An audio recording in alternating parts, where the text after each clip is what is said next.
begins with an advertisement from a futuristic car brand named Monolith. The presenter from the advertisement states that the car is awarded as the safest car in the world and has a number of unique safety features. He claims that the car is extremely modern and has several features like unbreakable glass, strong tires, rigid body, and many more to keep its riders safe from every possible theft and damage. An AI-connected smartphone app is used to control all the features while being inside the car. A virtual assistant called Lilith helps to interact with the user interface of the car. In the next scene, we see a mother carrying her kid inside the same AI car to his granny's home. While talking to the AI assistant Lilith, we get to know that the mother's name is Sandra and her 2-year-old son is David. Her husband, Carl, is a pilot who could not join them due to his busy schedule. The car is so advanced that it can even detect the weight of the passengers inside the vehicle. Later, Carl calls them and informs them that he is at the Central Airport after his duty and misses them a lot. Just then, someone knocks on the door, and Carl says his goodbye and leaves. Meanwhile, David starts becoming fussy, so Sandra hands him her smartphone to keep him occupied. "Quiet down, David, and check your DMs." After some time, Sandra takes a halt at the gas station on the side of the road. She then takes David inside the washroom and changes his diapers, while some girls are seen giggling.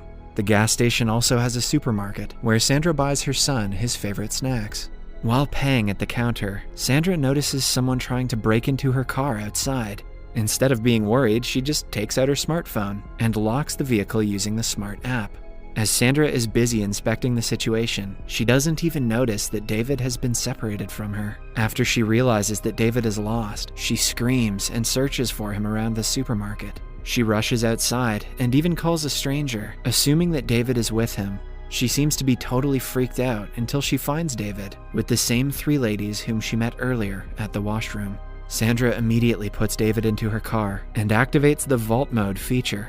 This disengages her from what's happening outside, and she finally breathes a sigh of relief. After leaving the gas station, Sandra still has a long distance to drive until they reach her mother-in-law's house.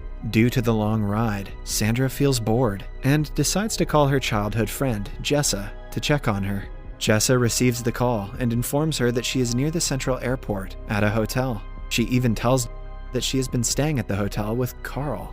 Sandra is devastated at the revelation of her friend having an affair with her husband. She becomes so frustrated that she does not even bother to enter her mother-in-law's house after reaching the entrance. She continues calling Carl, but he doesn't pick up and pretends to be busy. Fed up with the lies, Sandra decides to take matters into her own hands and hence sets her journey to find Carl at the Central Airport in Los Angeles. On her way, a board shows that the distance to Los Angeles is about 320 miles. After a while, Lilith, the smart AI, mentions that a serious accident has taken place on the main highway, which will slow them down. She then suggests Sandra take the bypass road, which will save them a lot of time. However, the AI also mentions that the route is deserted and barely has any passengers. Sandra, who is adamant on confronting her husband, does not think twice and takes the alternative route. Later, it gets dark, and Sandra starts to feel difficulty in driving the car. The fog on the way also intensifies, which affects her vision of the road in front of her. On her way, she finds no human settlements or any other vehicles. However, she finds an electrical substation located in the middle of nowhere. She glances over the place but soon drives away. The place is so deserted that the only beings present there are wild animals. Suddenly, a nervous Sandra loses her focus and crashes into a deer which was trying to cross the road. Because of the collision, David starts crying, and like always, Sandra hands over her smartphone to calm him down. "Here, David, catch up on your dank memes." She then immediately gets out to check on the animal, but it appears to be almost dead. The deer is stuck below the front part of the car, and because of it, Sandra is unable to move her car ahead. As Sandra is trying to figure out the situation, she forgets that she has left David alone in the car. Meanwhile, as David is playing with the cell phone, he accidentally opens the AI car app. He moves his finger around the opened app and without Sandra's notice, activates the vault feature of the car. This feature protects the passengers inside from all kinds of disturbances and danger. Sandra realizes the gravity of the situation and tries her best to open the door, but it's already too late. As Sandra is locked outside the car, she tries her best to make the 2-year-old David switch off the vault mode, but he doesn't understand a word and simply keeps on playing with the phone. Later, Sandra panics and starts shouting at the little kid, which startles him, and he drops the smartphone under his seat. Here, Sandra gets to know that the Monolith car's features are not just an advertisement, but it also performs in reality. Even when Sandra tries to break the glass with a rock, not a single scratch can be seen on the window glass. Should have gone with the Tesla. Seeing all her efforts go in vain, Sandra decides to seek other options. She begins walking back to the electrical substation which she noticed before. After some walking, she reaches the station, jumps over the fence, and cries for help. However, she gets no response, and the station seems to be empty, with no workers present at the moment. After this, Sandra enters one of the rooms and finds some necessary items inside. She takes a flashlight to use at night and a big wrench to help her break the glass of the locked car. Just as she leaves the substation, she notices a wild animal following her. As Sandra rushes back, a coyote attacks her, so she climbs onto the roof of the car. Despite her best efforts to scare off the animal, it remains unfazed. In a last-ditch attempt, Sandra starts banging the car with the wrench, and an alarm starts blaring, which finally makes the coyote retreat. Just then, Sandra notices David having difficulties breathing. Despite the situation, she manages to calm David, and he finally starts breathing and soon falls asleep.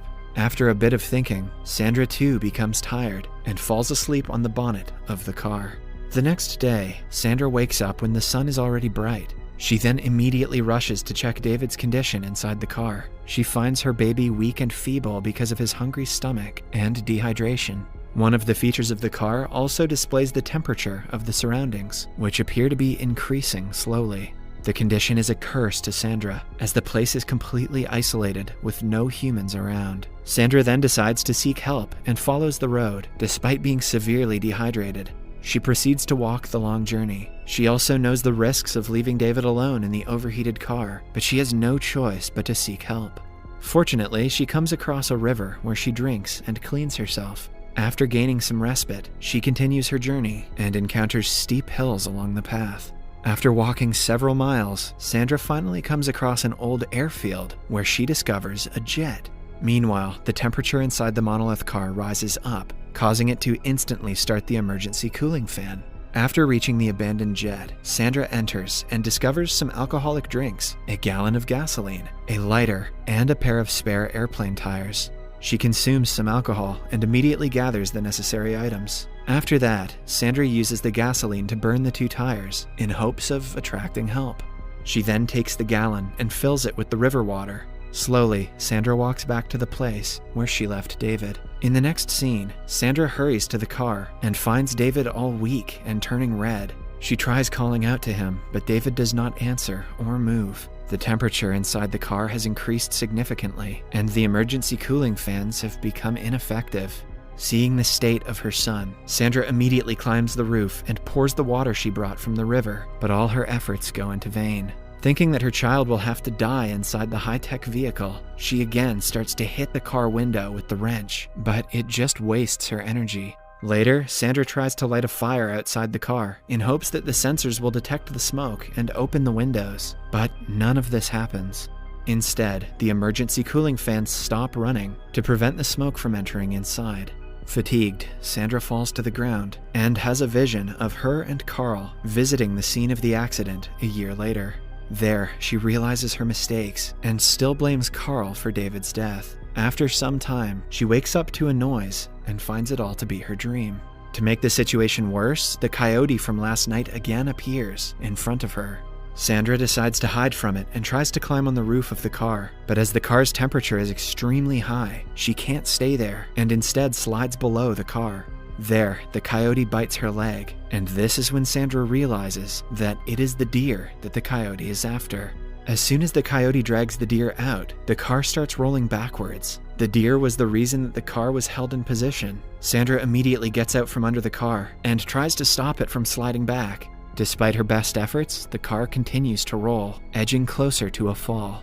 However, a small chunk of rock obstructs the car, and it finally stops. As Sandra stares from the cliff, she remembers the cartoon she saw earlier at the gas station, where the diamond was obtained after the safe was broken. She then thinks of pushing the car down to unlock the doors. Sandra is well aware of the fact that her plans might have consequences, but she is left with no other choice and decides to go with it. She grabs the wrench and starts breaking the rock which was obstructing the tire. After successfully removing the rock, Sandra purposely pushes the car down the cliff with the baby still inside.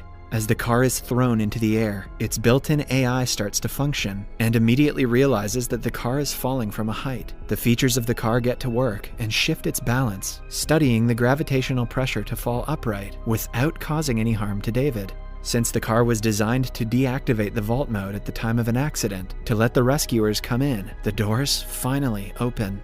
As soon as the car strikes the ground, Sandra climbs down the cliff and approaches it. Despite the devastating fall, the car appears as if someone just placed it there. Finding the locked door open, Sandra hurriedly takes David out of the car and opens his clothes to help him cool down. Seeing David's weak health condition, Sandra resolves to get out of the place as soon as possible. Before Sandra gets in the car to drive, the whole system gets restarted. With the help of Lilith, Sandra sets the car into extreme off-road mode and starts climbing the cliff in front of her. The car appears to be made for very extreme conditions and easily gets past the steep cliff. Miraculously, Sandra reaches the off-road she chose and heads for the hospital. In the final scene of the movie, we see Sandra and David arriving at the hospital.